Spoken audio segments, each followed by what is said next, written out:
To us in D.C., WOL in Washington, D.C. Thank you, Ron. We're talking about young folks and how to get them involved in community activism. Ron, you're keeping it real. Reverend Al Sharpton and Bob Slade holding it down. How you doing? Well, I'm doing fine, Bob, and I want to say hello to Miss Hector there. She's an outstanding young lady running the youth organization there for NAN. And I called because I know she's been...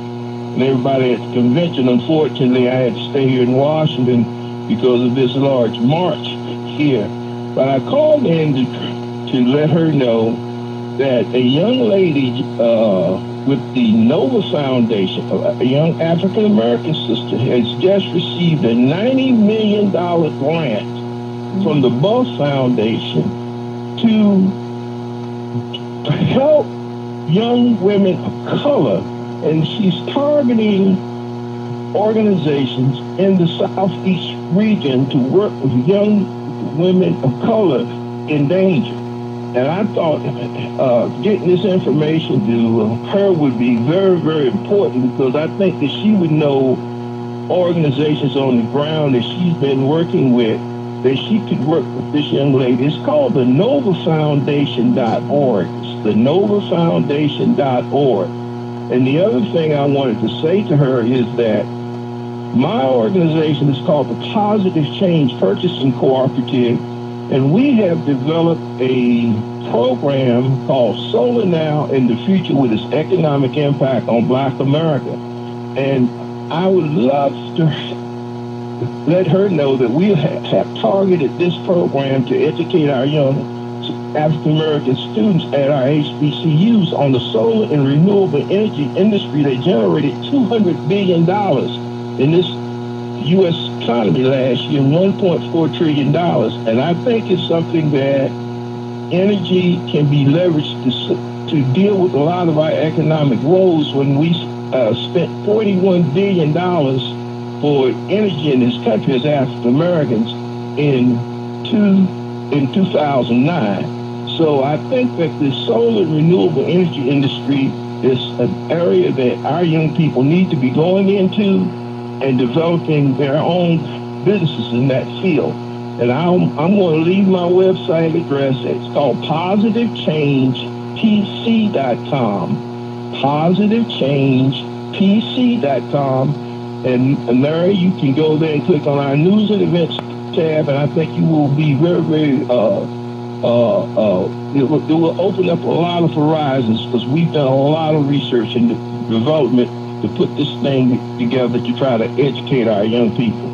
So I want to thank you for giving me that time, and I'm hoping everything's going well for Reverend Sharpton. I'm a NAN member, but I wasn't able to travel because I'm busy here in the nation's capital, and thank you for giving me an opportunity to talk. Okay, Brother Ron, thank you kindly for being on the broadcast. Really do appreciate that. You know, that's, jobs for young folks, few and far between, and a lot not to choose from. What do you say to young folks when they get to that age and say, I need to work, I'm going to give me a job, I got to do something? Well, recently when I was running for city council, that was a part of, and I'm happy that many of the mayors are here, and I really wish they could have heard what he mentioned.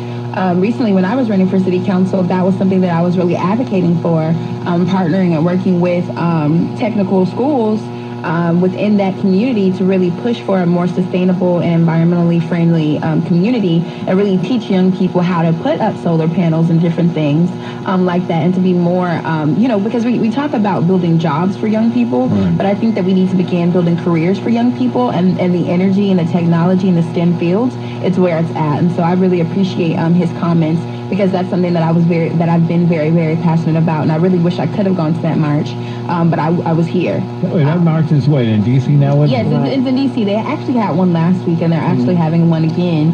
This is the People's Climate March. Yeah, the People's Climate March, and then they did another one for science last week. So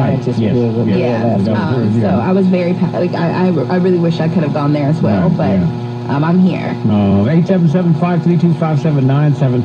In our closing minutes, we want to talk about a few things. I want to hit these things right away. When you were talking to me off air, we were talking about going to school. You said the tuition, $53,000 for that, Mary Pat. Is that what you said, Mary Pat? It cost you $53,000 for Spelman College education. Whoa!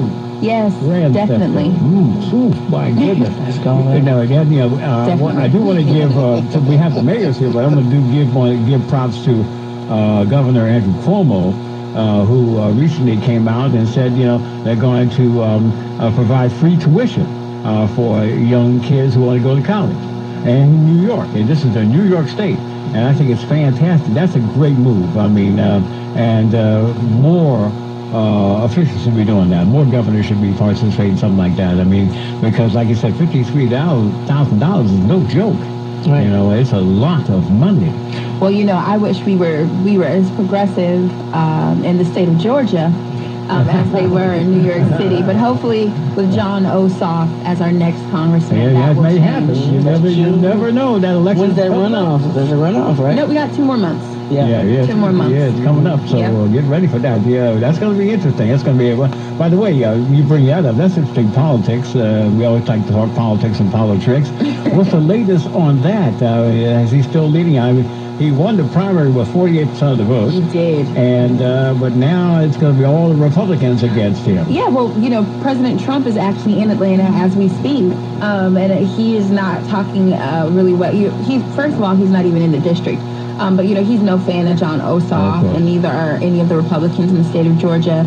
And so he's there to pretty much, push this false dichotomy on him not being the right fit for the job. But, us state of Georgians, I feel like they've begun to wake up. And I don't think they're going for it. And we're not going for that's a mostly Republican Donald district. Trump's politics either. Yes, right. That's a mostly Republican district, right? And it's about to make a change. It is. It's all about turnout.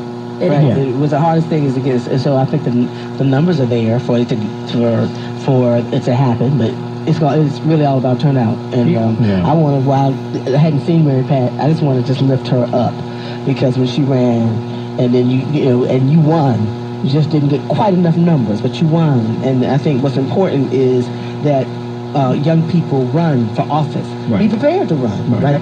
And know why you're running.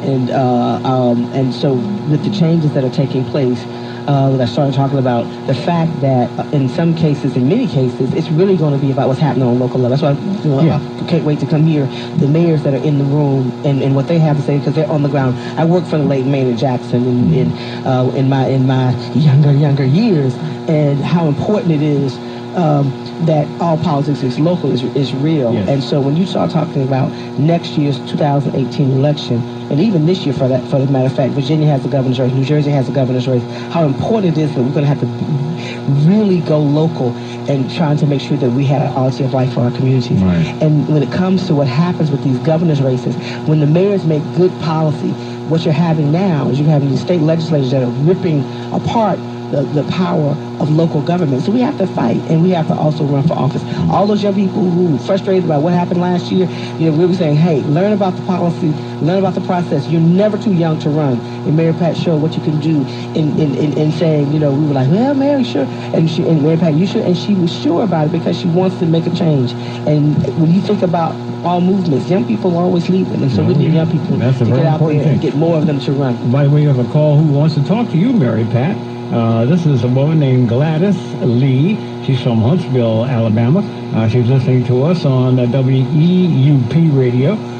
You're keeping it real, Gladys Lee White. You want to talk to Mary Pat? Here she is. Yeah. Okay. Go ahead.